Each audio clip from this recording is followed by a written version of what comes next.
U poseti smo kod porodice Kremić, koji se 10. januara 2016. godine desio nemili događaj. Naime, cijela kuća u kojoj se danas nalazimo je stradala u jednom velikom požaru. Sa nama je domaćin, gospodin Ljubo Kremić. Ljubo, recite nam u kratkim crtama šta se desilo tog dana. Pa, bila je nedelja, 10. januar, kada je crevo na plinskoj boci popustilo i tom prilikom je i buknuo požar i gotovo za 8 minuta je uništio sve ono što smo godinama sticali i stvarali. Koji su bili naredni koraci? Kako ste prvo krenuli u tu neku obnovu, izgradnju?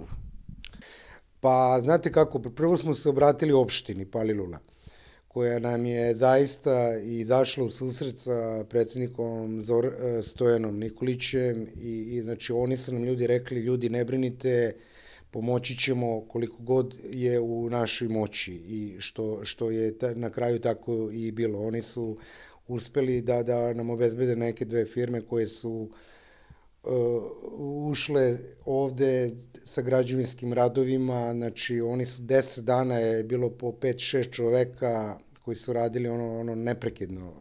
Možete slobodno da spomenete ime te dve firme koje su, ono što se kaže, čista srca odlučile da pomognu obnovu vaše kuće. Jeste, naravno, to je Konkord 200 i firma Stari grad. One su podelile troškove, što se kaže, na pola. Jedna firma je gulila zidove, prala zidove, stavljali su lepak i mrežicu, druga firma je gletovala i krečila i eto vidite danas kako to sve izgleda. Ali je između ostalog toga su bili i električari i keramičari, tako da je to malo duže potrajalo. Konkretno pričam 10 dana su ove dve firme radile. Gospođo Jadranka, mogu misliti kako ste se osjećali vi kao domaćica. Recite mi samo, evo, mene interesuje gde ste bili u tom nekom periodu dok je trajala adaptacija, da li ste uspeli nekako da se snađete? Pa, hvala našim prvim komšijama, Draganu Zdravkoviću, koji nam je dao smeštaj. Znači, to je stan gde smo mogli da živimo sva ova 3 meseca. Tako da, stvarno, ne mogu da kažem da nismo osetili da smo u tuđoj kući, ali opet nam je bilo mnogo lakše. Prvo što smo blizu, znači što možemo svaki čas da utrčimo, što se kaže, da radimo, znači uveče smo samo otišli da legnemo, eto. Toliko, šta da kažem, ne možemo ljudima da se zahvalimo, ne samo njima, nego svim komšijama.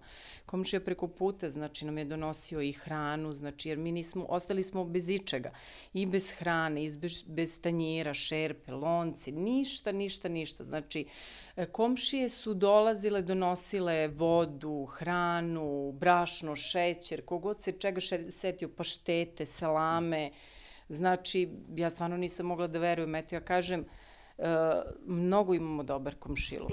Ljubo, vi ste se obraćali mnogim institucijama, da ne navodimo sada njihova imena, sa molbom za pomoć i dobijali biste odgovor od njih da je praktično vaš predmet uzet u razmatranje, međutim, do konkretne pomoći nije dolazilo dok se praktično niste direktno obratili gradskoj opštini Palilula. Tako je. Znači, prva firma koja se odazvala i zaista sam bio i prijatno iznenađen je Forma Ideale. Znači, hteo bih tom prilikom da se zahvalim njihovom direktoru Darku Milojeviću, Crvenom krstu preko koga je sve to išlo, opštini Palilula bez čije pomoći isto to ne bi moglo da se ostvari. Da se zahvalim firmi Termomont iz Šimanovaca koja nam je kotao reparirala bez jednog jedinog dinara, da se zahvalim Farbari Vesić, privatnom stovarištu Vesko, metalci koji su nam, znači ljudi su nam stvarno, čim nas ugledaju, znači ono materijal smo dobijali bez jednog dinara. Ja sam zahvalan svima. Želim vam svaku sreću. Što se tiče ovoga što se desilo 10. januara, što kaže naš narod, bilo ne ponovilo se i hvala Bogu za komšije i za dobre ljude koji su vam izašli u susret. Evo, ja ne znam kako je izgledala ranije vaša kuća, a sad izgleda stvarno lepo.